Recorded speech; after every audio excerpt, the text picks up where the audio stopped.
오늘 계속해서 하나님께서 성전의 모습을 에스겔에게 계속 보여주고 계십니다. 하나님의 비전으로 성전을 이제 40장에서부터 계속 보고 있는데요. 오늘은 이제 먼저 성소와 지성소, 그리고 서쪽 건물에 있는 성전 넓이와 나무제단, 성전 문들, 그리고 제사장의 방, 성전 사면의 담, 이런 모든 것들을 어떻게 얘기하냐면요, 다 측량을 해서 얘기한다는 것입니다. 그래서 어디가, 오늘날 말하면 어디가 몇 미터, 높이는 몇 미터, 거기에 그 성전에 있는 모든 건물들을 일일이 다 돌아가면서 다 측량하고, 그리고 거기에 있는 것들을 다 보여주는 것입니다. 어제에 이어서 오늘 41장 1절에서 보면은 이 5절까지가 4절까지 이렇게 보니까 이런 말씀이 있어요. 그가 나를 데리고 성전에 이르러 이제 그 문 벽을 측량하는데, 이 성전의 벽을 측량하니까 이러이러하더라 하면서 이 성전에 들어갔는데, 3절 같이 한번 읽어보겠습니다. 그가 안으로 들어가서 내전문 통로의 벽을 측량하니 두께는 2척이요 문 통로가 6척이요 문 통로의 벽의 넓이는 각기 7척이며, 그가 안으로 들어가서 내전이 어디겠어요? 성전에는 뭐가 있습니까? 성소와 지성소 이렇게 있잖아요. 그래서 이 그를 데리고 다니는 이 천사가 그를 어디로 데리고 가냐면은 성전 안으로 내전으로 들어가가지고 또 거기도 또 측량을 다 해요. 다 측량한 다음에 여기 이렇고 이렇다 한 다음에, 그 다음에 4절에 보니까 그가 내전을 측량하니 길이는 20척이요 너비는 20척이라. 그가 내게 이르되 이는 지성소니라. 자, 여기 보면은 1절에서는 그가 나를 데리고 성전에 들어갔고, 그런데 3절에서는 그가 안으로 들어갔고. 이게 무슨 말이겠어요? 성전은 들어갔는데, 그러니까 성전에는 성소와 지성소가 있는데 내가 성전까지는 들어갔어요. 성소까지는. 그런데 그 내전, 성전 안에 있는 내전은 뭐가 쳐 있어요? 휘장으로 쳐 있고, 그 휘장 안으로 들어갔는데 그 안에는 뭐예요? 거기가 지성소더라. 그러니까 이 환상 가운데서도 이 성전을 들어갈 때 대제사장이 1년에 한 차례만 들어가는 지성소는, 그 환상 가운데서도 누구는 안 들어가요? 이 에스겔에 보여주는 이 천사는 들어가는데, 하나님께서 보낸 종은 그 안을 들여다보고 쭉 측량하고 알려주는데 에스겔은 들어가지 않는다는 거예요. 여러분, 우리가 이 하나님께서 주시는 꿈이나 환상 또는 여러 가지 어떤 우리 주변에 하나님의 메시지들, 이런 거를 볼 때 우리가 꿈이나 환상일지라도 하나님은 반드시 뭐를 지켜요? 성경에 있는 말씀대로 지키시고 보여주신다는 거예요. 환상을 봤는데 하나님 말씀이 아닌 하나님 말씀과 다른 것들을 막 이렇게 보여주면 그 환상이라고 해서 다 믿으면 안 되는 거죠. 하나님께서 주시는 그런 환상 또는 꿈, 이런 것들도 반드시 하나님께서 하신 거라면 성경대로 우리에게 가르쳐 주시고 성경대로라는 것입니다. 그래서 이 지성소에는 자기는 못 들어가고, 그 안에, 성전 안에 주님의 종이, 천사가 들어가가지고 그거를 다 청량해가지고 이렇게 보여줍니다. 그런데 바로 이 측량에서 그 안까지 보여주게 되었는데, 앞으로는 이제 우리가 어디를 들어가요? 이 지성소까지 들어갈 수 있는 뭐가 열려요? 문이 활짝 열렸다는 거예요. 누구를 통해서요? 바로 예수님을 통해서. 예수님께서 십자가에 달려 죽으셨을 때 성전 휘장이 위에서부터 아래로 쫙 찢어지고, 그리고 그곳에서 우리가 이제는 그 안쪽을 볼 수 있는 그 길이 열리게 된 것이죠. 그러므로 이 그리스도께서 단번에 죄를 위하여 죽으심으로 의인으로서 불의한 자를 대신하였으니 이는 우리를 하나님 앞으로 인도하려 하심이라. 그리고 그 지성소에 하나님 앞으로 우리를 인도하시는 분, 예수님의 피가 아니면, 예수님의 그 은혜가 아니면 우리가 하나님 앞으로 인도함 받을 수 없는데, 구약에서는 어디까지는 갈 수 있어요, 구약에서는. 성소까지는, 구약은 거기까지는 가요, 거기까지는. 그런데 진짜로 하나님의 임재를 상징하고 정말로 가장 핵심적인 곳은 구약은 못 들어간다는 거예요. 아무나 못 들어가고 아무나 못 본다는 겁니다. 그런데 신약에서 누구를 통해서요? 예수님 통해서 그 가장 중요한 하나님의 임재의 장소에 들어가서 우리 모두가 그곳을 볼 수가 있게 되는 것이죠. 그러므로 우리가 성경을 볼 때 항상 어떻게 봐야 된다고요? 신약을 통해서 구약을 보고 예수님 통해서 모든 성경을 보는 예수님 중심, 예수 중심의 성경, 신약 중심으로 성경을 보지 않으면 구약은 뭐가 있어요? 한계가 있어요. 구약을 가지고 아무리 풀려도 안 돼요. 그래서 아직도 유대인들이 누구를 못 알아봅니까? 예수님을 몰라보는 것이죠. 그들이 이미 그들의 성전은 지금 없고 또 그들에게는 이 당시에는 뭐도 없어요. 성전이 있다 손치더라도 뭐도 없어졌냐면은 그때는 이 지성소에 있는 법궤도 사라졌습니다. 중요한 것들은 다 없어졌어요. 이미 예수님 당시에 성전에 뭐가 있었겠어요? 그 안쪽에 법궤 없습니다. 진짜 법궤는 없는 거예요. 솔로몬 당시에 만들었던 그 법궤는 없어요. 그 안에 뭡니까? 십계명의 두 돌판, 예전에는 만나, 아론의 쌍난 지팡이 이런 것들이 있었는데, 근데 그거를 담아뒀던 하나님의 임재의 법궤는 없는 거죠. 예수님께서 우리의 지성소가 되시고 예수님이 우리의 구원자 되셔서 우리를 이제 하나님 앞으로 인도하시고 그분으로 인하여서 그분이 하나님의 법궤이시고 우리 예수님이 하나님의 임재이시고 그래서 우리는 오늘날 예수 그리스도 중심의 교회, 예수님이 빠지는 교회는 교회로서의 역할을 감당할 수 없을 것입니다. 두 번째로는요, 이제 이 5절부터 보니까 5절부터 11절까지 가장 많이 나오는 단어가 뭐냐면은 골방이에요. 골방. 성전의 벽을 측량하고 그 다음에 골방은 3층인데 골방 위에 골방이 있고 6절에 또 그 골방이 30이고 3면에 골방이 성전 벽으로 향하여 붙어 있고 이 두루 있는 골방 계속 골방 얘기가 나와요. 이 골방이 뭐 하는 데입니까? 성전 주변에 쫙 골방이 총 몇 개가 있냐면요. 이게 90개나 돼요. 여기에 있는 것을 통해서 볼 때는. 이 성전의 주변에 골방이 90개가 있다. 그럼 이 골방은 어디에 붙어 있는 거예요? 성전에 다 붙어 있는 거예요. 그럼 성전에 붙어서 뭐 할까요? 이 골방이? 그냥 골방 붙어 있습니까? 성전에 붙어서 성전의 일을 할 수 있는 뭐예요? 그런 방들이에요. 성전에서 해야 할 일들이 여러 가지가 있는데 그런 일들을 하기 위해서 기다리는 방도 있고 뭐 이것저것 하는 여러 가지 방들이 골방에 쫙 붙어 있습니다. 뿐만 아니라 12절부터 보면은 서쪽 건물과 성전 벽들을 얘기하는데 서쪽 뒷뜰에 건물이 있고 그렇게 측량하니까 얼마고 또 회랑이 있고 뭐 문 통로가 있고 벽과 사면이 있고 뭐 어디 1층, 2층, 3층으로 올라가고 뭐 이런 또 나무 제단이 있고 그다음에 42장에 보니까 이 제사장 방들, 그래서 이 제사장 방들이 어떻게 구성이 되어 있고 거기에서 제사장들이 음식을 먹고 제사장의 옷을 넣는 곳도 있고 이런 이야기들을 쭉 합니다.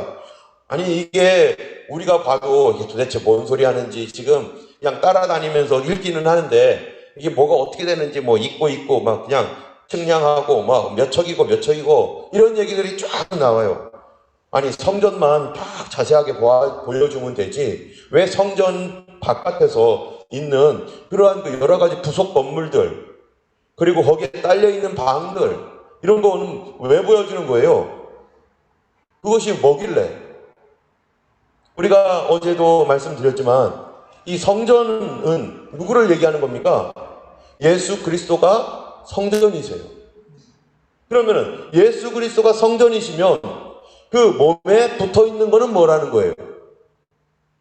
성전에 붙어 있는 이러한 이 여러 가지 방들 이런 것은요 예수님이 몸이면 그 나머지는 여러 뭐라는 거예요? 지체라는 거예요. 지체. 우리는 예수님께 어떻게 되어 있습니까? 붙어있는 주님의 지체인 것입니다. 할렐루야. 그래서 에베소서 5장 30절에 보면은 우리는 그 몸의 지체임이니라.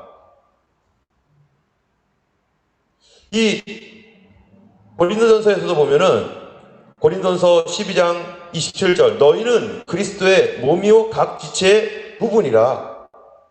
우리가 예수님이 있으면 예수님의 몸에 붙어있는 각 지체의 부분이라는 거예요. 그래서 예수님을 함께 섬기고 주님 앞에 헌신하도록 붙어있는 그런 몸이라는 겁니다.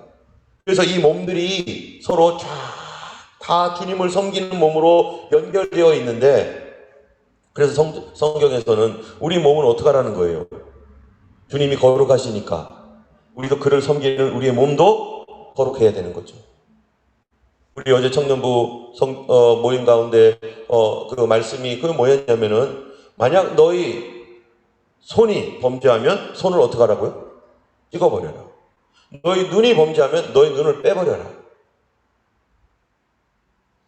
너희 발이 범죄하면 너희 발을 찍어버려라. 그래서 그 다음 말씀이 뭐냐면은, 불구로 하나님 나라에 들어가는 것이 온 몸을 가지고 지옥 가는 것보다 낫다. 여러분, 불구로 하나님 나라에 들어가는 경우가 있습니까? 불구가 되었는데? 불구로는 못 들어가요.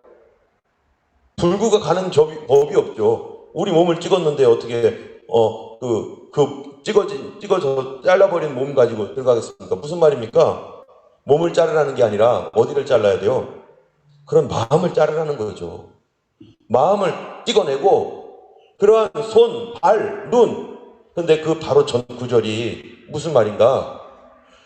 누구든지 이 나를 믿는 작은 자 중 하나를 실족하여 넘어뜨리면 차라리 연자맷돌을 목에 메고 어떻게 하는 게 낫다고요? 바다에 빠치우는 게 낫다.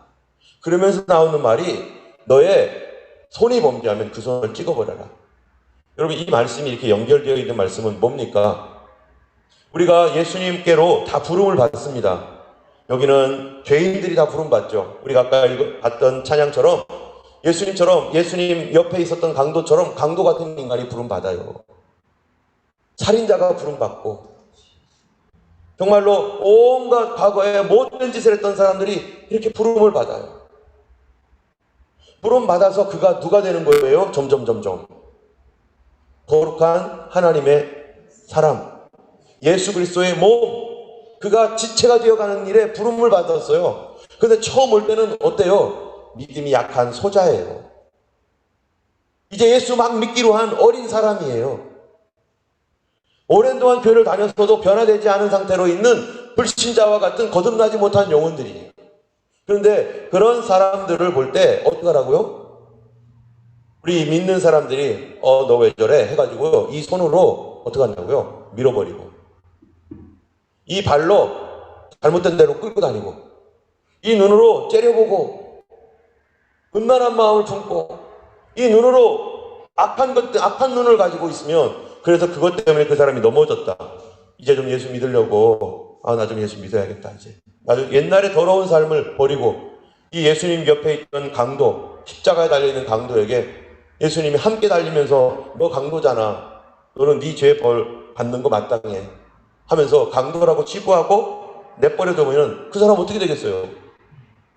예수님의 마음은 그게 아니죠. 이런 작은 사람, 이제 막 강도질을 하고 왔던 그 사람일지라도 어떡하라는 거예요? 그 사람을 예수 그리스도 안에 들어온 이상 넘어뜨리면 그 손 어떡하라는 거예요? 그 사람을 터치하고, 그 사람을 끌고 다니고, 그 사람을 때려보고 하는 이 눈을, 그런 우리의 손과 발을. 그래서 주님께서 이 하나님의 예수 그리스도의 골방과 같이, 주님의 지체와 같이 온 사람들은 아무도 성한 사람이 없습니다. 모든 사람들이 다 죄인이에요. 근데 누가 누구를 욕하겠어요? 저도 어렸을 때 물론 중학교 1학년 때 교회를 다니면서 이제 거듭나고 예수님 믿었지만, 그 이후에도 얼마나 제가 못된 사람이었겠습니까? 여전히 육신에 죄가 있어서 이 죄를 가지고 살아가고 있는 내가 항상 싸워야 되고, 항상 절제해야 되고, 세상에서 방황하며 이 세상의 삶을 그런 것으로 알고 늘 살던 사람이 예수 믿겠다고 교회에 왔어요. 그 사람의 과거를 따지면 어떻겠어요? 우리가 다 동일한 사람이고. 그럴 때 이러한 지체들을 우리가 어떻게 봐줘야 될 것인가? 그리스도 안에서. 성경에 보면은 우리가 다 그도 그리스도의 지체인데요.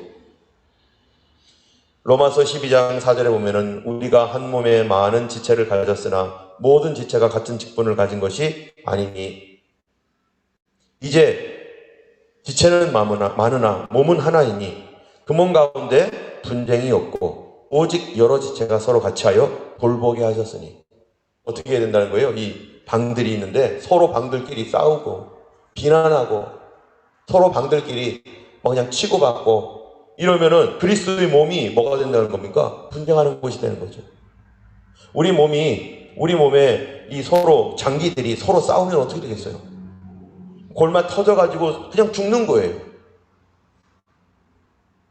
우리 몸이 서로 이것저것이 서로 싸우면 죽는 것처럼 그리스도의 몸이 서로 비난하고 분쟁하고 싸우고 이러면요, 그리스도의 몸이 자기 역할을 하지 못하고 그리스도의 지체가 아무것도 할 수 없는. 그래서 하나님께서 우리로 하여금 왜 우리를 모으셨는가? 우리 성도들을 다 왜 모았습니까? 서로 지체된 성도들을 서로 세워주라고. 왜 하나님께서 이 못된 우리들에게 하나님의 영, 성령을 선물로 보내주십니까? 하나님 앞에 거룩한 지체로 서라고. 우리에게 주신 은사와 우리에게 주신 그 하나님의 용서와 사랑, 이런 모든 것들은 뭐 하라고 하는 거예요? 나는 용서받기를 원해요. 그런데 저 사람은 용서받기를 원하지 않아요. 우리 몸은 그렇죠. 나는 어떤 죄를 지었어도 다 용서받았으면 좋겠어요. 그런데 그 사람이 나와 똑같은 죄를 지으면 그 사람은 용서받으면 안 된다고 생각하는 거죠.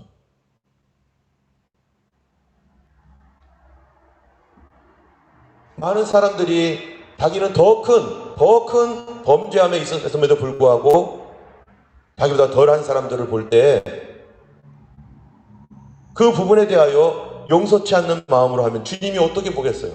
그래서 어떻게 합니까? 데나리온 1만 달란트 빚진 자와 100데나리온 빚진 이 사람의 이야기에서 1만 달란트를 탕감받았는데 자기는 100데나리온조차도 탕감해주지 않는, 용서하지 않는 마음.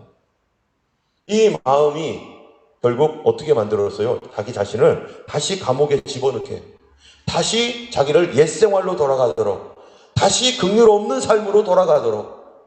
여러분, 우리가 그리스도 안에서 용서하는 마음 없이 서로 이해해주고 받아주고 그가 어떠한 과거에 뭐가 있던 간에 그를 품어주는 것 없이 우리가 살아간다면 교회가 어떻게 되겠어요?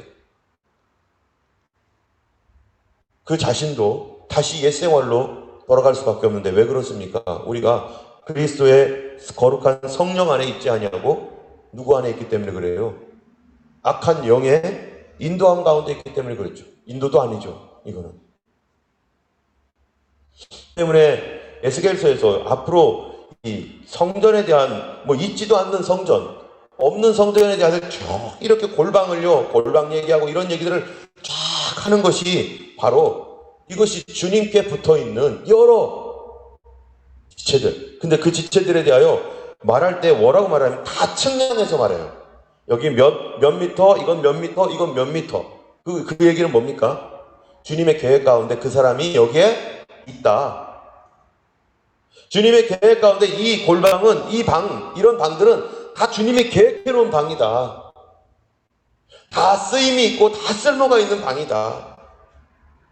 그러므로 우리가 그가 어떻든 간에 다 그 방들을 거룩하게 만드시는 분은 내가 아니라 예수님이시죠. 때문에 제가 이렇게 목회를 이렇게 하면은 벌써 한 2000년에 안수받고 그 이전부터 물론 학생들부터 시작해서 어린이들, 청년들 다 했죠. 영화부만 안 해봤던, 영화부도 한 것 같아요. 영화부까지 다 해봤어요. 근데 결국에는 온갖 사람만 다 만나서 귀신 들린 사람도 있었고요, 깡패도 있었고요. 그래가지고 사람 쳐가지고 막 그랬던 온갖 사람들, 하여튼 종류별로 지체 부자여자도 있고요. 많은 사람들을 만나봤어요. 그런데 그런 사람들을 교회가 어떻게 대하는가? 교회만 그런 사람들을 다 받아줍니다. 그리고 그들을 위해서 기도해 줬어요. 교회만 이런 사람들을 다 품고 용서해주고, 저랑 같이 있었던 목사님들 정말 나 같으면 하여튼간 알코올 중독으로요 막 집안에서 오줌 싸고 뭐 이런 사람도 있었어요. 그리고 뭐 어려운 일을 도와주잖아요. 뭐 이렇게 도와주면은 당연한 줄 알아요. 어렵게 우리는 도와주는데 그게 더 달라는 거예요. 그리고 다음에 또 와. 와, 얼굴에 막 철판 깔고 돌아다니고. 인천에 있을 때 특별히 그랬던 것 같아요. 그런 곳에서 결국에는 뭐냐면은 용서하고 사랑하고 참아주고 기다려주고 그 사람에 대하여 계속해서 품어주는 것. 이 품는 것이 아니면은 교회는 있을 수가 없습니다. 교회는 누가 모이는 곳이에요? 누구든지 모이는 곳이에요. 뭐 깨끗한 사람만 모이는 곳이면 얼마나 좋겠어요. 그런데 더러웠던 사람들이 어느 날 교회 와가지고 변화돼서 새 사람 되는 거죠. 여러분 누구죠? 세상에서 방황할 때 나 주님을 몰랐네. 내 맘대로 고집하며 뭐죠? 온갖 죄를 저질렀네. 내 주여 이 죄인도 용서받을 수 있나요? 이거 지은 사람이 안철순가 안철호 뭐 이런 사람이에요. 전용대라는 분이 여기를 노래를 불렀던 것 같은데 이거를 지었던 그 사람이요 역전에서 늘 술 먹고 싸움질하고 그리고 항상 경찰서 불러다니면서 경찰들도 고개를 절레절레 흔들었던 그런 불황아였어요. 이런 불황아가 어느 날 하여튼 온갖 못된 짓과 하여튼 그런 거는 다 하고 다녔던 사람이었어요. 근데 이 사람이 어느 날 예수님을 만났어요. 그리고 이 사람이 자기의 삶을 완전히 송두리째 바꿔버렸어요. 누가 바꾼 거였습니까? 제가 아는 어떤 한 목사님이 있는데 그 아버지가 그 동네에 살았었나 봐요. 그런데 어느 날 이 가사와 그 사람 프로필이 딱 나왔는데 이거 옛날에 내가 봤던 그 불황한데 이 사람이 왜 여기 와 있냐? 자기 아버님이 예수 믿는 것이 뭔지를 몰랐다가 그 당시에 교회를 안 다니셨다고 하더라고요. 그런데 이 사람이 이렇게 변화된 거 보고서 마음이 열렸다고 하더라고요. 야, 정말 하나님이 계시긴 계시나 보구나. 이런 사람이 변화돼서 이렇게 바뀌다니 세상에. 그리고 간증하러 돌아다니다니. 우리는 그것을 보게 될 것입니다. 근데 그 전까지 그를 위해서 애써주고 기도해주고 참아주고 이해해주고 그것만이 하나님의 은혜이고 사랑이고 그것만이 인내의 열매를 통해서 하나님이 아름다운 열매를 맺어갈 것입니다. 여기에 있는 이 고린도전서 12장 말씀 우리가 한번 열어보고 이 말씀 읽어보겠습니다. 고린도전서 12장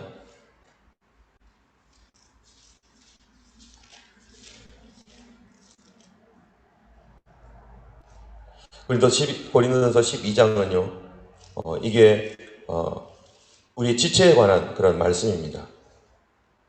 이 지체에 관한 말씀인데요. 이 31절 이 지체가 귀한 지체, 약한 지체, 온갖 지체들 다 있다는 거예요. 뭐 몸에 덜 귀하게 여김을 받는 별것도 아닌 그렇게 보이는 지체. 그런데 25절 먼저 읽어보겠습니다. 25, 26절이요. 몸 가운데서 분쟁이 없고 오직 여러 지체가 서로 같이 돌보게 하셨느니라. 만일 한 지체가 고통을 받으면 모든 지체가 함께 고통을 받고 한 지체가 영광을 받으면 모든 지체가 함께 즐거워하느니라. 너희는 그리스도의 몸이요 각 지체의 부분이라. 31절이요. 너희는 더욱 큰 은사를 사모하라. 내가 또한 가장 좋은 길을 너희에게 보이리라. 우리가 지체가 있으면 그리스도의 지체를 이런 지체들이 있는데 그럼 어떡할 거냐? 어떻게 해야 된다는 거예요? 더욱 큰 은사를 사모해야 된다. 가장 좋은 길이 뭡니까? 13장 1절에 내가 사람의 방언, 천사의 말을 할지라도 사랑 없으면 소리나는 구리와 울리는 꽹과리가 되고 예언하는 능력이 있고 비밀을 알고 지식을 알고 믿음이 있어도 사랑 없으면 아무것도 아니고 구제하고 불사르게 내 몸을 순교하는 것까지 할지라도 사랑 없으면 아무 유익도 없고 사랑은 오래 참고 온유하고 시기하지 않고 자랑하지 않고 교만하지 않고 무례행치 않고 자기 유익을 굳지 않고 성내지 않고 악한 것을 생각지 않고 불의를 기뻐하지 않고 진리와 함께 기뻐하고 모든 것을 참으며 믿으며 모든 것을 바라며 견디는 것.